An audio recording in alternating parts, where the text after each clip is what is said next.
Hi guys, welcome back to the vlog. I'm excited because we're like at a 67% done on the Supra so far, but after today's vlog we're going to be at 68%, and that's because I'm going to be installing all of the brake parts back onto my build. Major shout out to Bulletproof Coating over in San Bernardino because they're the ones that coated these calipers and they look absolutely amazing. Pictures and videos sometimes don't do justice, guys. Now, I have everything that I need. I've been collecting over time, like the rotors, the brake pads, and the hardware. So I'm excited to get started on this work. And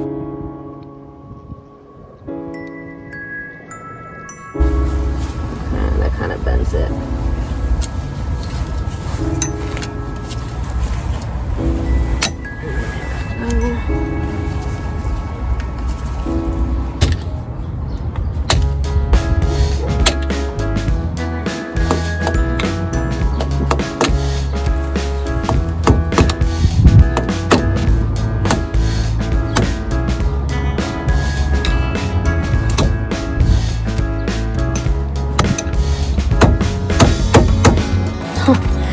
That is pretty much as straight as I can make it.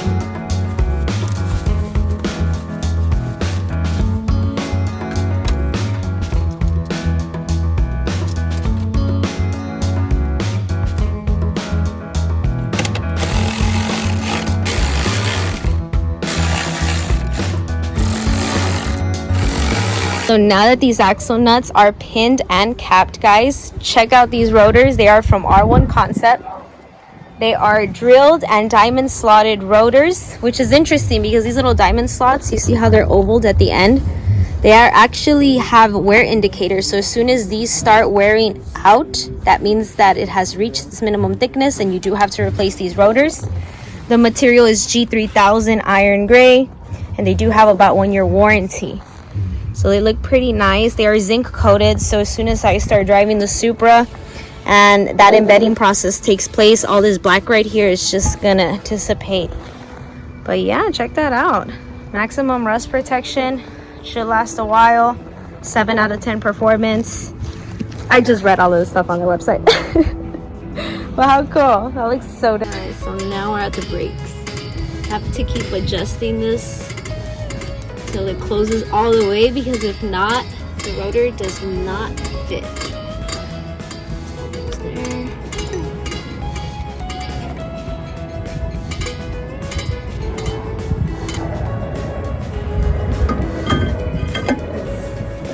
Beautiful. Fits nicely. Check these out. I'm gonna put 3, 1 in the top, 2 in the bottom, and that should keep it in place.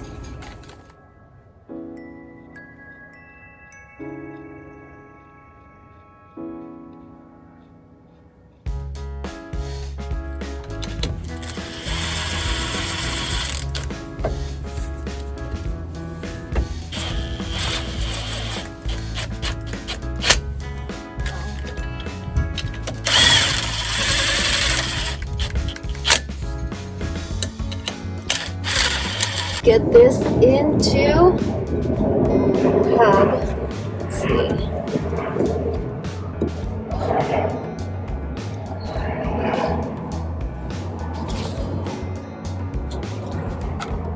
Still gotta add some thread locker onto the bolts, 17mm bolts, just to make sure. I don't want these brakes to start vibrating at a very high speed and then boop, it just pops out. So it's good to torque everything down. Put some thread locker. I noticed that for big brake kits, they put red thread locker, which makes sense. But we got a good amount of flip.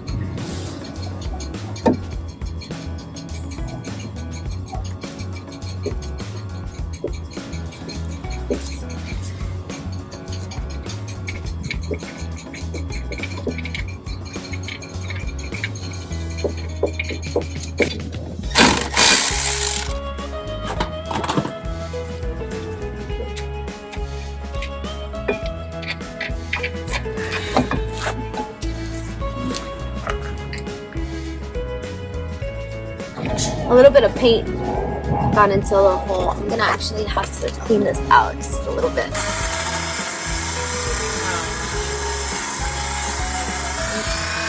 I do see some of it going off. Oh, it's dying. Okay. Let's see.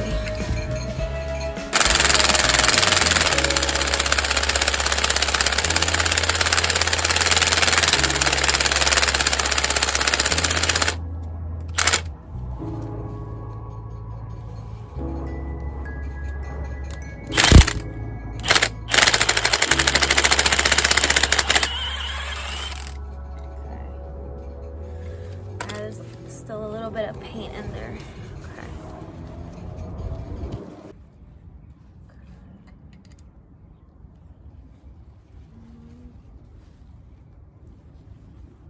Let's see this one. The threads are damaged, guys. On this hole right here, the threads are damaged.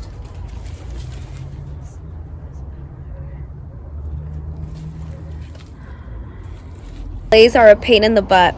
I know, guys. But at least I finished the passenger rear side. Look at that. That looks absolutely beautiful. Now I'm going to start messaging some people right away to see if I can get a replacement insert for that caliper. And if not, that means I'm going to have to buy a new caliper. And I really hope that is not the case, because that's going to be a pain in the butt. Well, we'll see. I'll check back with you guys tomorrow. I gotta wake up early because I gotta make sure that I have the rest of these brake parts on before the storm gets here. I think tomorrow in the afternoon there's gonna be like a big rainstorm, so we'll see. I'll get back to you guys.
So we're back for part 2. Now I called Toyota and I did ask around, and unfortunately they don't sell threaded inserts for the brake calipers. So the only thing I could really do is just buy a threaded repair kit with a helix coil and see if that works. Now it is going to come in a couple of hours, so I'm going to leave this brake caliper for last, and I'm just going to get started on the rest of the brake installation process for the Supra, and we're going to see where we're at with that, and hopefully it helps. Let's give it a try. I checked the rest of the threads on these just to make sure they were fine, and I did have a little scare with this passenger front caliper because this one here was going in really rough, guys. But luckily I bottomed it out and it is smooth, and I have nothing to worry about for those. I am gonna have to remove the rear brake pads and redo those. And major shout out to Emissions Supra on Instagram because he gave me the information I needed. But I noticed that on the manual book it does say that you have to install these anti-squeal shims, and it's 2 parts. It's this front face, and then you have like this little rear plate right here in the back. So it just kind of adds that extra space that's necessary so those pistons don't bottom out. And good thing that I kept all of the brake pads, so the rear and the front. And let me also explain why it's very important, because when I ordered the hardware for the rear brake pads, this is what they sent me. And they said this was for the turbo model as well, but it's not. This is only for the 2JZ GE, so the non-turbo Supras. And look at this hardware. It's something that I cannot use at all. This is actually the hardware for the rear, which looks very similar to the front hardware. So you know you have these 2 long pins, this anti-rattle shim here, and then you have this clip. So I had to make this because I lost one of them, but I kept everything else, and I'm so glad that I kept all of the old parts because I was able to reuse that. companies don't sell this. They don't even make this anymore, and then you can't buy this from Toyota. So to find this, it's like very, very hard, very difficult. And yeah, no, I mean, it's good that I kept the parts. And yeah, so I'm gonna reuse these, and I'm gonna go real old school with this brake cleaner and a wire brush. And if I need so, I'll hit it with the Dremel too. But yeah, if I order these, it's gonna take a couple days, so I don't mind reusing these. It's fine. I have all of the pieces here, so I'm glad. So doesn't look too bad. Looks pretty good. Looks reusable. All right, let's get this build going. These front calipers are just massive, guys. Look at this. This is huge. Imagine a big brake kit. Wow. Oh my gosh. No wonder they give you a special adapter when you have to fit in those huge calipers. Okay, so well, we're gonna get these in. And good thing I have a little head, because then it fits under here.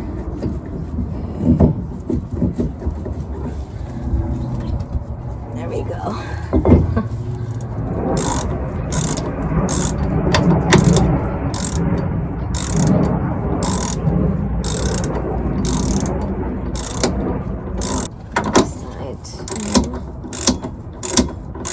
Manual book, this is how it tells you to lay it out, guys. So it's pad, spacer, anti-squeal shim, and then you have these little retaining clips that go on the inside. It does mention that you have to grease up the inside of that anti-squeal shim and then the spacer, and then you throw it onto the pad, and then you clip it, and then that's the entire assembly, and then you throw it onto the caliper, which, by the way, look at that. Amazing. Yeah, so this is a very specific layout. It tells you on how to do it. And you know, I have all of my new hardware here, so just like that.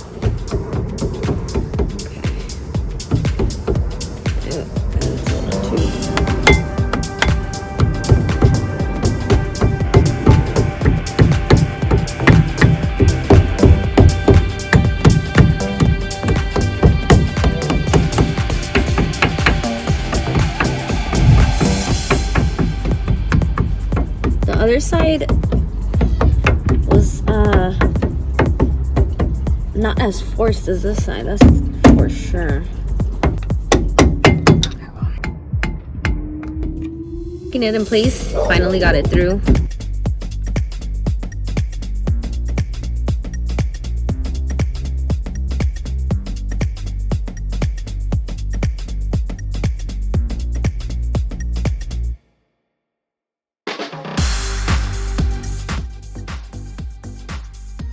Coming along, look at that. And the rethread kit is here, guys, so we're gonna work on that rear caliper. Good thing I bought this, because now I know the accurate size of that bolt, and this is not gonna work. So all right, I got the correct kit now, guys, and now it should work with no issues. Straight as possible.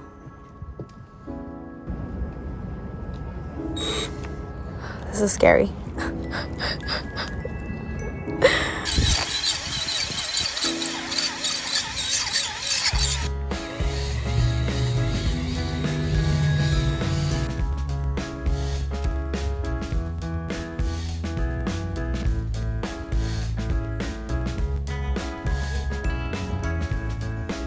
We're almost there. That's how much it's went in so far. Still has a little bit ways to go. And yeah, this is how I'm gonna make it work. Oh, there's a little space in there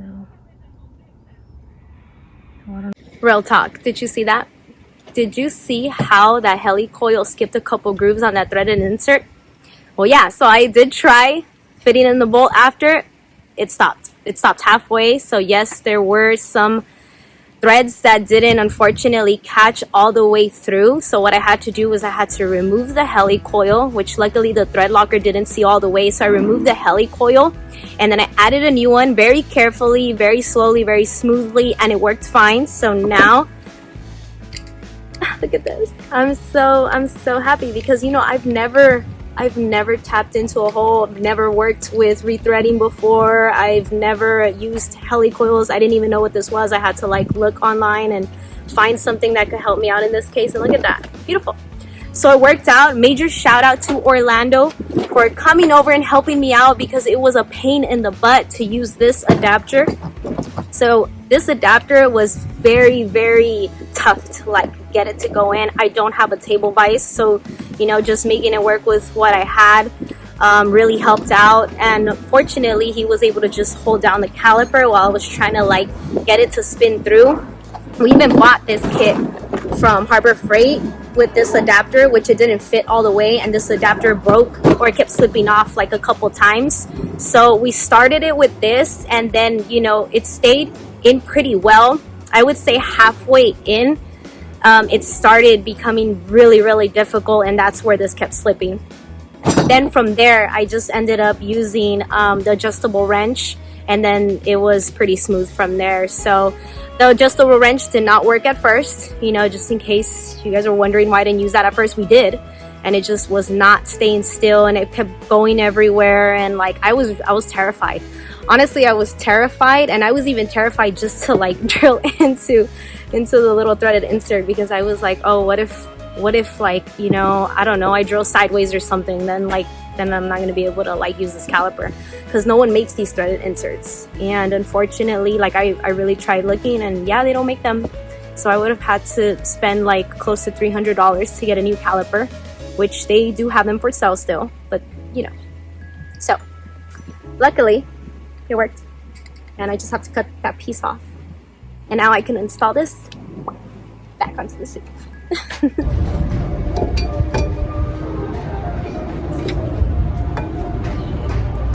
So I already added some thread locker, just have it ready.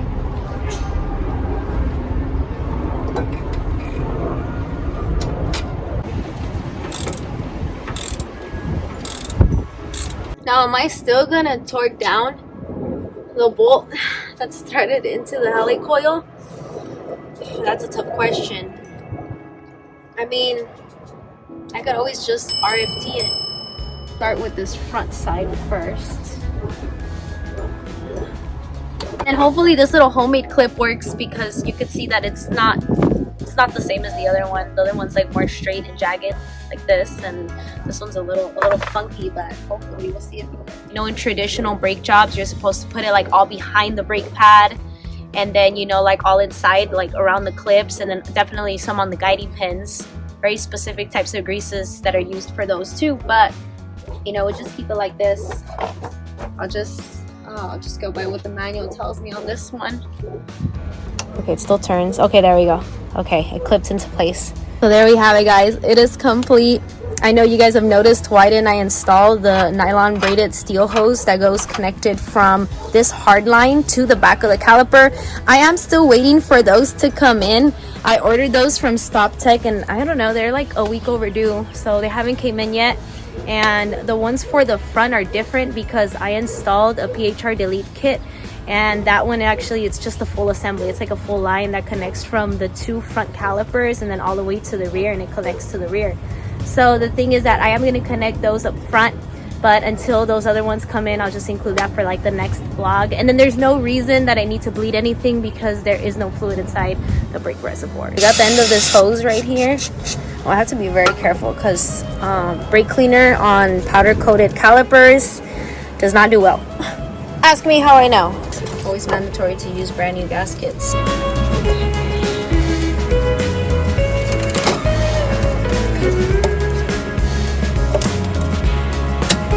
There we go.